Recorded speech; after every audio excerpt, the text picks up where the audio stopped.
Today's power word for your resume is skilled. What does it mean? How does it appear on your resume? How do you use it to make your resume powerful? Let's look at these and more. Hi there, welcome to TELW the English Workshop with me, Manu, your English coach. In this series of resume vocabulary videos, we are going to look at power words that will make your resume stand out in the crowd. Remember, all power words are action words. They increase your chance of moving on to the next level in the hiring process. We are going to look at 4 things here: meaning, what the word really says and what you wish to say, how to make these power words work for you, how to use them practically. Be careful though, do not flood your resume with these power words. They will go wrong. Support your claims with your achievements. You can also use the word knowledgeable. Both these words mean the ability to do certain things requiring special training or special knowledge. It could be in any area of operation, not necessarily in your domain of specialization. If you like this video, hit the like button and share it. Also, if you haven't subscribed to our channel yet, hit the red subscribe button below. Don't forget the bell icon. Remember, when you're drafting your resume, you wish to look like somebody the interviewer would want to hire.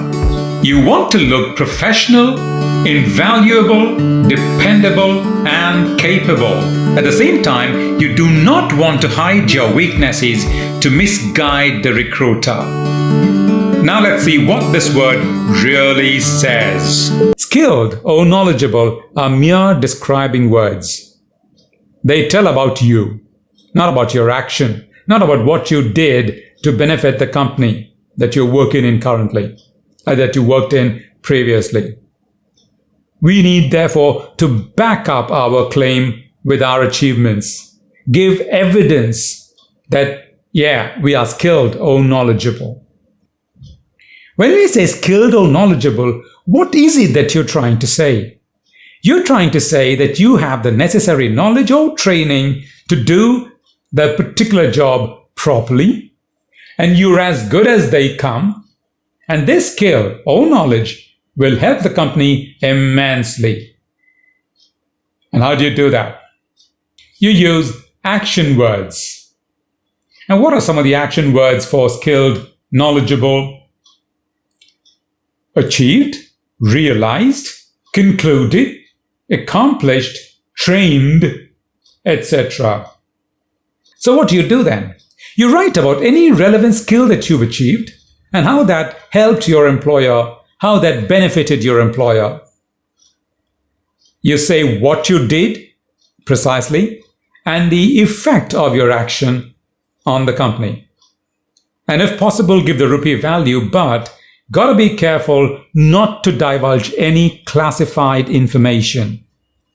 Let's look at a sample sentence here. My training in JavaScript helped me figure out bugs in our portal, leading to an increase in turnover by 40%. Now look at the figure of 40%. That's as objective as they come. And some specific information. Training in JavaScript. Yes, that's the specific training I'm talking about. And what's the benefit? Increase in turnover. Now, I haven't given the rupee value here. Not necessary. It says 40%. So there you go. I can also give the rupee value. I can say it increased by X million rupees. Thank you for watching this video, liking it and subscribing to our channel. We'll see you in the next video. Until then.